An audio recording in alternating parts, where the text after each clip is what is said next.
Интернет желесиндеги сайттардан алынган акыркы маалыматтар менен тааныштырып, сайтка саякат көрсөтүүсү назарыңыздарда. Аны мен Нурдөлөт Таштанбек уулу айтып берем, саламатсыздарбы.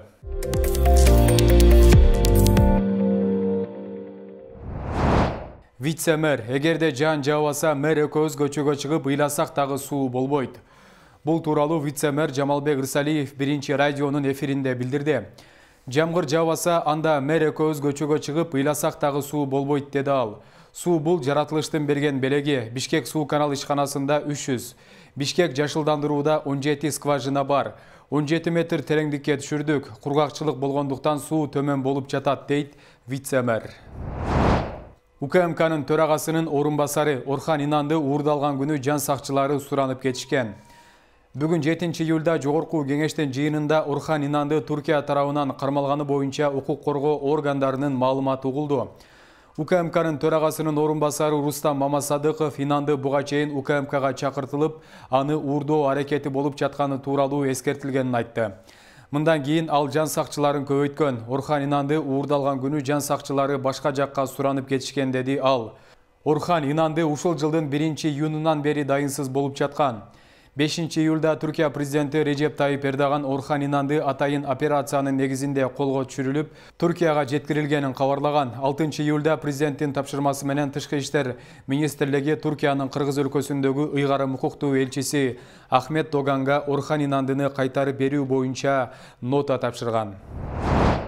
Бердиев, алтын кендерге крыша болуп экологияны бузганды качан токтотосуңар? Жогорку кеңеш жайкай салууга чыкканы менен сессияга чогулуп жатат, толук болбосо дагы. Депутат Аккулу Бердиев бүгүнкү сессияда кайрадан чоңалайдагы алтын кендерди көзөмөлдөө зарылдыгын эскертти. Маалыматка ылайык иш козголуп жабылган кендерди кайра иштетүү үчүн кытайлык ишкерлер кайрадан аракетин көрө баштаган. Аларды бир топ кыргыз чиновниктери колдоого алып, артынан жүрөт дешет. Урматтуу депутаттар, азыр мага сообщение келди. Мынабу Чоңалайдын алтын кени боюнча мында срочно bir решение принимать этиш керек болуп атат да. Булар ГКМБдан уголовный иш козголгон, Генеральный прокуратурадан иш козголгон, мурдагы Финполициядан менен иш козголуп 16-17 фурасы Эркештандын постунда пломбировать этип турулат. Бирок азыр келип дагы Кытайлар gelip işti başlayız dep şu bir kança чиновник аркасынан ээрчип жүрөт дейт. Ал эл айтып атат, биздин жайлоолорду ал бүт жердин кыртышын бузуп бүттү, экологияны бузду. Бирок негедир чиновниктер аркасынан ээрчип крышавайт этип жүрөт деп атат да. Клара Сооронкулова, Келечек Будущее партиясы ачыктан-ачык элди кылмышка үгүттөп жатат. Реформа партиясы Бишкек аймактык шайлоо комиссиясына кайрылып, Келечек Будущее партиясын көп аял алууга үгүттөгөн үчүн шайлоо мыйзамдарынын негизинде жоопкерчиликке тартууну талап кылды. Реформа партиясынын лидери Клара Сооронкулова Азаттыкка билдиргени боюнча көп аял алууга үгүттөө менен Келечек Будущее партиясы элди кылмышка үндөп жатат.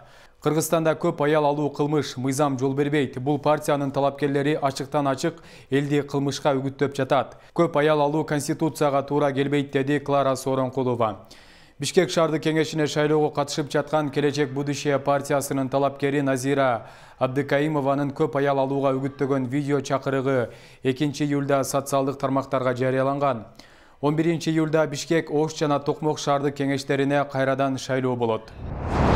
Жогорку кеңеш бүгүн 7 июлда укук коргоо органдарынан Кыргызстандын Жараны Сапат лицейи окуу жайларынын негиздөөчүсү Орхан Инандынын дайынсыз жоголуп, Туркиядан табылышы боюнча маалымат алды. Депутат Абдывахап Нурбаев Сапат окуу жайларынын мындан аркы иши кандай болоорун сурады. Жыйынга катышкан билим берүү жана илим министринин орун басары Надира Жусупбекова аталган окуу жай Кыргызстандын аймагында жайгашкандыктан кыргызстандык балдар окуп, мугалимдер да кыргызстандык болгондуктан иш мурдагыдай эле улана берет деп айтты. Эмне үчүн? Анткени Кыргыз Республикасынын территориясына жайгашкан, Кыргыз Республикасынын жарандары балдарын берип жатат, жана Кыргыз Республикасынын педагогдору ал жакта иштеп жатат. Эч кандай эч нерсе болбойт, мурун кандай ишти ошону иштей берет деп айта аласызбы кесе? Ооба, анткени Кыргыз Республикасынын мыйзамдарынын негизинде бул мектептер уюштурулган. Депутат мыйзамдагы ижара муттахия биттамилик деген сөздөрдү сындады.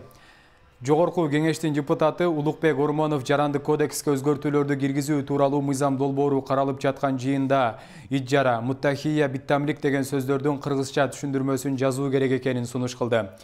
Кыргыз тилине түшүнүксүз терминдер кирип кетиптир. Алар ижара муттахия биттамилик келишими дейт. Бул эмне деген нерсе, ушундай сөз керекпи деп эл өкүлү суроо салды.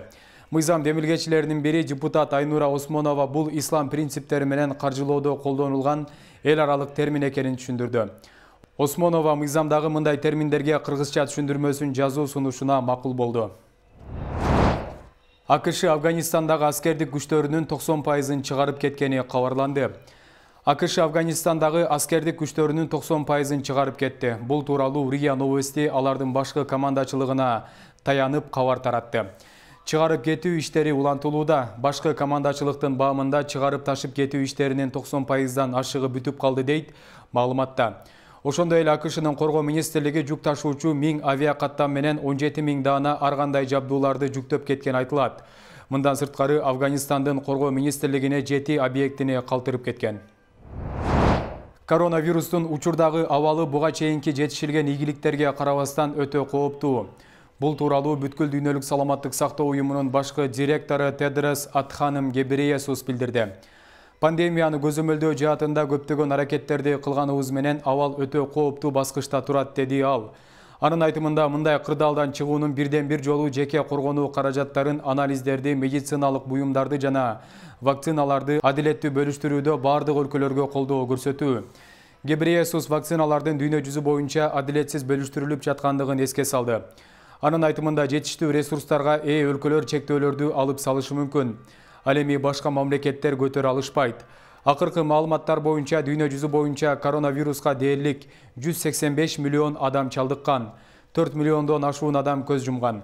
Дүйнөлүк саламаттык сактоо уюмунун шашылыш программасынын директору Майкл Ран акыркы 2 жумада дүйнөдө коронавирус оорусу өтө жогору деңгээлде турукташканын айтты.